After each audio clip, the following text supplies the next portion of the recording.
Próximamente, aprenda cómo una provisión de salud está afectando a jóvenes transgénero.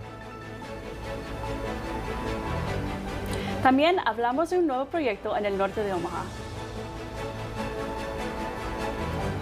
Por último, veremos lo que significa una propuesta de presupuesto para un periódico independiente. Todo esto y más en Omaha News. Buenas tardes, soy Heiler Damián Magaña. Y yo soy Stephanie Veloso. En marzo comentamos sobre los 4 proyectos de ley antitransgénero presentados en la Cámara Legislativa de Nebraska. La semana pasada, uno de esos proyectos de ley, LB 574, buscando prohibir la afirmación del cuidado de género a cualquier persona menor de 19 años, avanzó en el proceso legislativo. La reportera Madison Bonin dice que el proceso ya es difícil. The Trevor Project, a suicide prevention organization for LGBTQ youth, reports that receiving gender-affirming hormone therapy led to 40% lower odds of depression and suicide in trans and non-binary youth. A bill in the Nebraska unicameral is looking to ban this exact gender-affirming care for individuals under the age of 19. Maverick Knox grew up in Omaha. Through his transitioning, he experienced the obstacles in receiving gender-affirming care, including years of counseling. For me, just trying to get the chance to even start testosterone, I had to go to a therapist to have them make sure I'm transitioning for the right reasons, that it's something I wanted to do, someone's not telling me. The moving forward of this bill has caused massive outrage in not only the unicameral, but across the entire state, with at least 4 Omaha high schools planning walkouts in protest of the bills, like the one happening behind me. Cassie Ross is the communications director for Senator Megan Hunt. She says LB 574 advanced out of the first round of debate in the unicameral, but there is more debate to come. So it'll still have to go through the second and third round of debate. Select file is the second, and then final reading is the third round of debate. And so it can be stopped at either point in the next 2 rounds of debate. So it's not over yet by any means. The Trevor Project also reports that in 2022, 45% of LGBTQ youth seriously considered attempting suicide. For the Omaha News, I'm Madison Bonin. Las senadoras Megan Hunt y Michaela Cavanaugh se comprometieron a que esos proyectos de ley no pasaran por la Cámara Legislativa hasta que el LB 574 sea anulado. Hasta ahora han cumplido con su palabra, presentando 742 mociones sobre otros proyectos de ley que intentan pasar por la legislación. Ahora iremos con Josué García, que tiene una historia sobre el desarrollo de la comunidad. Buenas tardes. Es un proyecto que ya lleva 12 años de preparación. Yo les llevo a Millwood Commons, un barrio en el norte de Omaha que se está expandiendo sobre el área metropolitana. Only 10 minutes from the Epley Airfield and 5 from the Jean Leahy Mall, a once considered neglected neighborhood is now a project everyone has eyes on. Millwood Commons, a $34 million mixed-use development, started making strides in 2018, where they finished renovating the Ashton building. Property specialist Eric Jasic says it's just a peek of what's to come. We are adding another about 150-unit apartment building. We are preserving another historic warehouse-type building. We don't have to tear down buildings in order to do that. We have a lot of vacant, undeveloped space that we plan to tap into in the future. With the help of organized partnerships, the area hopes to become an art district once it's fully developed. Community Director Brooke Lehman says that it's on track to do just that. Right now, as we enter into spring, the skate spot is like super active. There's always skaters. If there's no one in the district, there's always skaters, which is really fun because they just bring it to life in a really fun way. And just kind of, that like it's starting to feel like a real neighborhood. There's just now kind of a new hub that's forming. I know the baristas, I know bar owners and the owners of Clean Slate, and it's just a community of people. The current Ashton building hosts community networking events centered around future creative tech industries and eccentric restaurants. The development is expected to create more than 500 construction jobs and more than 100 permanent ones. El distrito incluirá cerca de 300 apartamentos en los suburbios, con el 10% de los espacios designados como casas más económicas. Gracias, Josué. Después de la pausa daremos un vistazo a un corte de presupuesto para un periódico estudiantil. Además, vea cómo las redes sociales pueden tener un efecto negativo.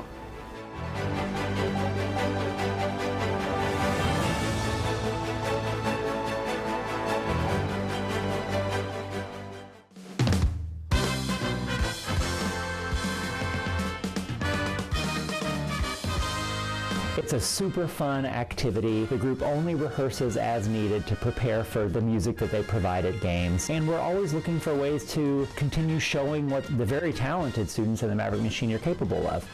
I really enjoy doing pep band because it's music that is very familiar to me.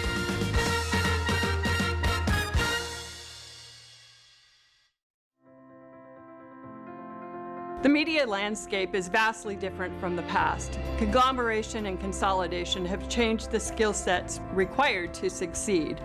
Journalists must not only know how to conduct research, interview, and write stories, but they also have to know how to shoot and edit the stories they tell. Likewise, creative media professionals must know how to interview, research, and write the stories they shoot and edit. In the School of Communication, we require students to gain experience and proficiencies employers are seeking. The two hardest mediated genres to produce are live sports and newscasts. Thus, once our students are taught the basics, they are given opportunities to improve the abilities at these genres. Capstones 1 and 2 feature the culmination of skill sets. Once students produce the Omaha News, they can use it in their demo reel to show their skills. From here, students can go anywhere.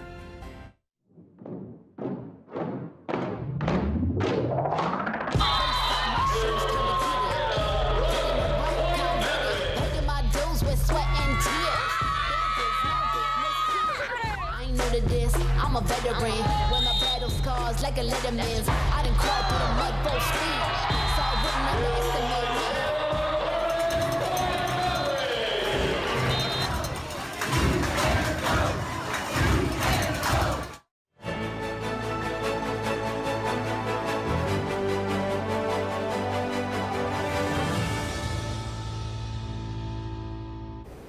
Actualmente, en el 2023, hay 8.000 millones de personas alrededor del mundo y 4.900 millones de ellos usan redes sociales. Jamie Harvey nos muestra una nueva investigación financiada por el Departamento de Seguridad Nacional que muestra el lado peligroso de las redes sociales. The government has deep ties to internet hate groups. The suit alleges Twitter, Google, and Facebook helped spread the terror group's message. The New York Attorney General will... Extremist movements of all types use social media to radicalize new members, deepen the commitment of believers, and incite violence. Researchers from the University of Oklahoma found that before violent events like jihadist attacks and the January 6th riot, extremist chatter online became more religiously charged. Lead investigator Dr. Matthew Jensen says that prominent extremist personalities peddle anger and fear. We also see a fair amount of othering, and so, kind of clearly differentiating in-group versus out-group, and justification for that othering in online rhetoric. Jensen and his team also found that just scrolling past an ideological post can influence attitudes, but those posts aren't always accurate. One of the things that we observe pretty frequently is the co-occurrence of ideological messages coupled with misinformation. Even in your own home, if you're on social media, you're susceptible to these messages. Radio, Television, Digital News Association President Dan Shelley says that fact-checking isn't just the job of journalists. Everyone has the responsibility to fact-check everything they see, hear, and read.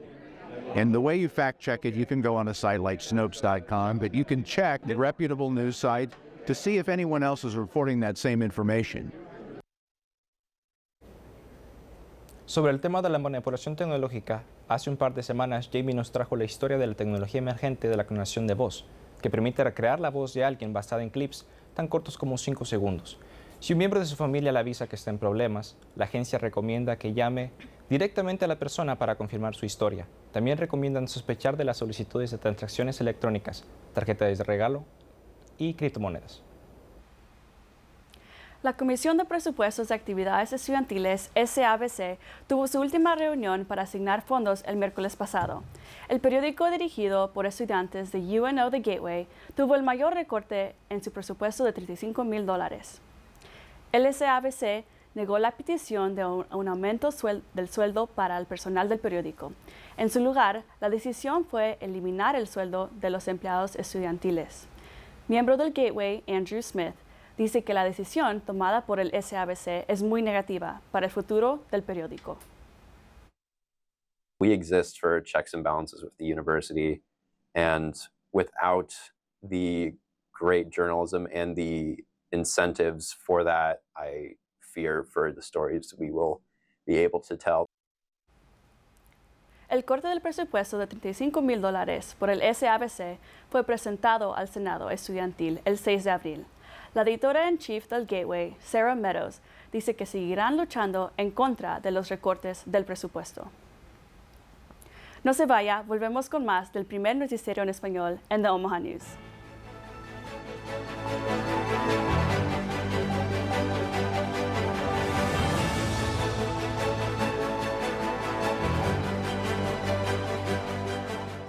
The University of Nebraska at Omaha's bookstore is home to more than books.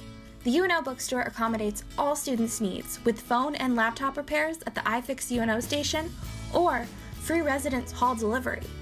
The bookstore, located in the Milevale Student Center, is full of Maverick merchandise. Find sweatshirts for chilly Nebraska days or cozy UNO mugs for every coffee fix. Shop anytime at unobookstore.com. 3,000 student athletes from 10 institutions, competing in 19 sports for national prominence, striving for excellence in academics and athletics, seeking to become champions. Nearly 100,000 students and more than 800,000 alumni celebrate Summit League student athletes and their rise to reach the summit. The Summit League, where tomorrow's leaders strive to reach the summit today. I never thought I'd be standing in the clouds looking down on the ancient ruins of the Incan Empire. I never thought I'd live among the street artists in Valparaiso. I never thought I'd make friends that would last a lifetime. Adventure's out there, and as Mavericks, it's up to us to find it. Stop thinking, start doing. Visit educationabroad.unomaha.edu. It is the longest-running Omaha-based statewide television program on the air today. Hi everyone, I'm Kathy Wyatt, producer and host of Consider This. Now in our 25th season, we wish to acknowledge those who have made this educational journey possible. Our guests, underwriters, student crews, the Knowledge Network, the University of Nebraska at Omaha, and of course, viewers just like you. Thank you for watching.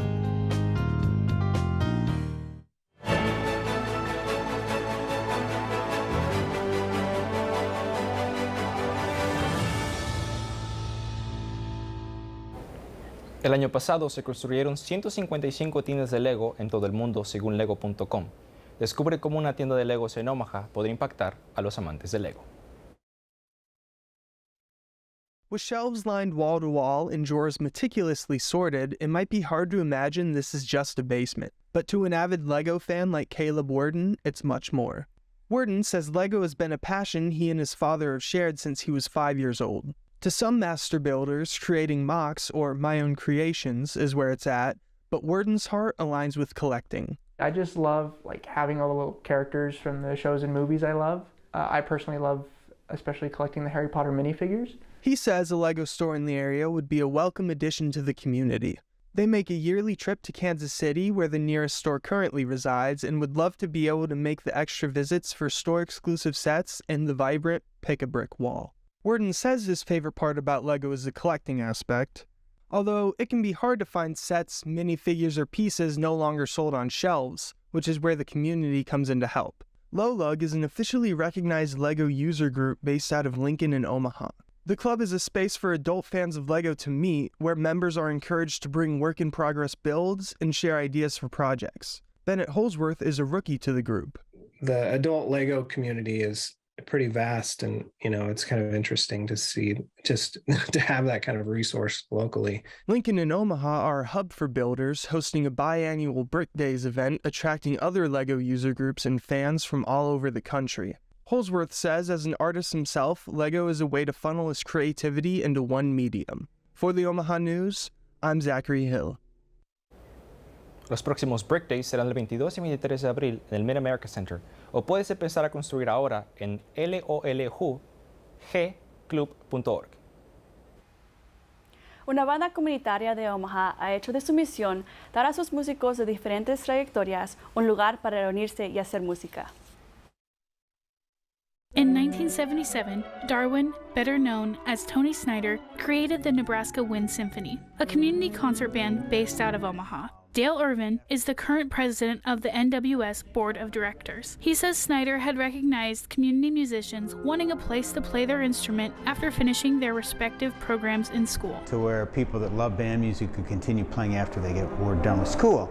And there was that aspect that appealed to me as well. So, prospective members must endure an audition process. Those interested in joining can sign up through the player interest form via nebraskawindsymphony.com.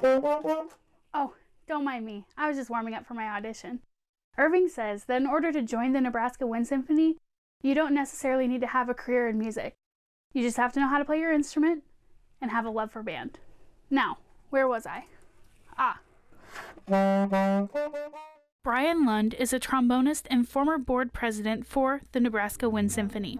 Lund worked as a computer programmer and systems analyst for 38 years. He says joining the symphony was a chance to keep his musical abilities in rhythm. I was still actively playing my horn, and I thought, hey, there's another great opportunity. The Nebraska Wind Symphony also offers 2 different scholarships to students that plan on following the music career path. Lund says there have been close to 600 people that have played in the symphony over the 46 years it's been in operation. For the Omaha News, I'm Lindsay Tegg. La Banda de Instrumentos de Viento de Nebraska tiene su concierto de primavera en el Strauss Performing Arts Center el 16 de abril a las 7:30 de la tarde. Ellos estarán honrando al fundador Tony Snyder, quien falleció a principios de este año. En el último año, la inflación ha afectado a las empresas de Omaha, causando numerosos cierres en toda la ciudad. La periodista Natalie Veloso visita una cafetería local que sobrevivió a la pandemia. You learn a lot about a city by exploring its coffee options. Since the pandemic, coffee shops in Douglas County have struggled to overcome obstacles like staffing shortages and supply chain issues. Control Coffee and Cereal Bar in Little Italy aims to be more than just another coffee shop. Recognizing that other businesses aren't so lucky, Control has a corner dedicated to supporting other local vendors and creators, which owner Jenny Maestas says helped their popularity in a city that already has great coffee. Maestas says opening during the pandemic was a risk, but customer response to their nostalgic approach was overwhelmingly positive. We wanted to just create a space that people would feel like it was a home away from home, that they would feel comfortable and just really enjoy coming to hang out. That's why Maestas and her husband Nick designed the space not just for 20-somethings, but also for families, young kids, and grandparents. The shop is lined with Nintendo game consoles, retro decor, and a full cereal bar. The pandemic caused the shutdown of a few businesses here in Little Italy, but Maestas says Control has made connections with the community that motivates them to keep going. Frequent customer Sam Strong says Control offers the type of experience that makes anyone feel at home. It's got a ton of different cereals, and who doesn't like cereal? So when I come here, it's like especially special. And you can go crazy here because you can put all the different toppings on it, and that's super cool. Maestas says the future of Control is not set in stone, but she wishes to expand the business soon. Supply chain delays and rising costs set back local businesses, but Control reminds customers that the simple things in life can take some pressure off. For the Omaha News, I'm Natalie Veloso. Con el apoyo de la comunidad, Control Coffee ha sobrevivido cada obstáculo hasta ahora. Control celebra su primer aniversario en mayo. Eso es todo por hoy. Los invitamos a que nos acompañen de nuevo el próximo semestre para más noticias y entretenimiento en nuestra ciudad. Síguenos en Facebook, Instagram, TikTok y Twitter en UN Omaha News o encuentra nuestro sitio web para más información e historias en unomaha.com. De todos nosotros aquí en UNO Television, gracias por acompañarnos.